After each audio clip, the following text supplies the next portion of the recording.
Good morning, boys and girls. Read aloud. Zoos Through the Ages. Zoos Through the Ages, written by Kira Freed.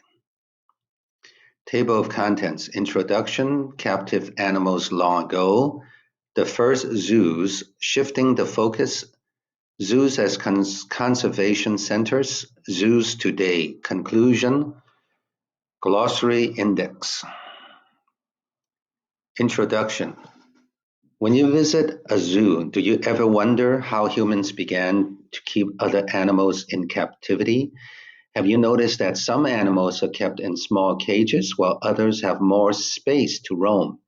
If you've been to more than one zoo, you also might have noticed that some zoos are larger and more modern than others. Do animals at different zoos appear to receive different types of care? Zoos have changed their practices over the centuries, and they continue to change today. Zoos vary greatly in size and in the amount of money they have for expansions and upgrades. We look at how zoos began and how their purpose has changed and learn about the history of keeping and displaying captive animals.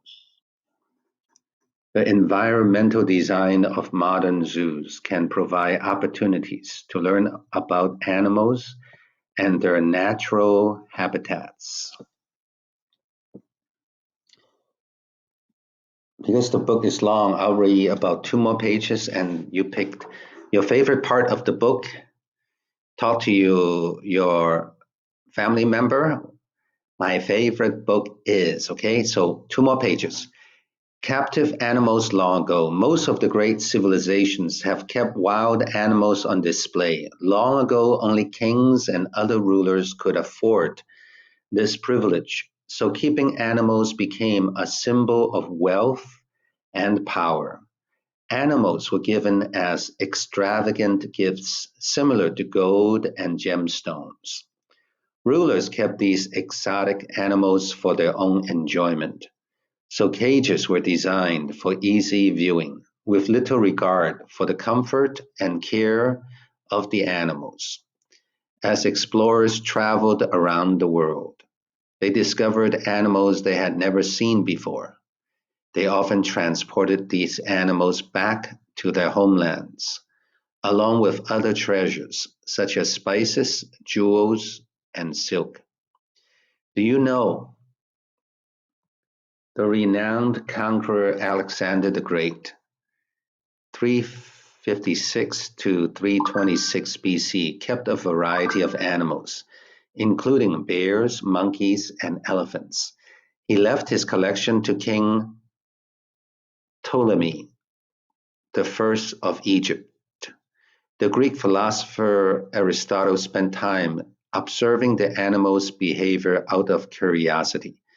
He wrote a book titled History of Animals, in which he described several hundred vertebrate species. 1 more page.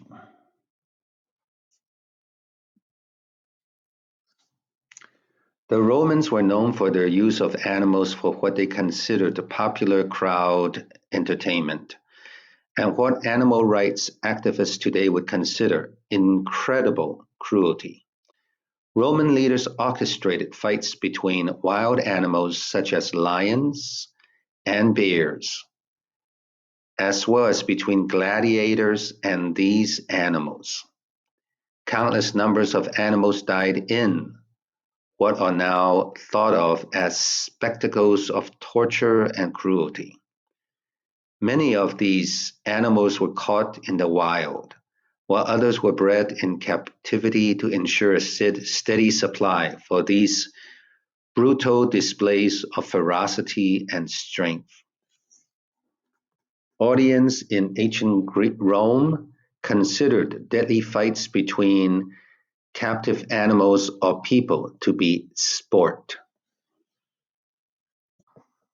All right, boys and girls, just good enough. It's a long book, so go ahead and talk to someone in the family. My favorite part of the book is.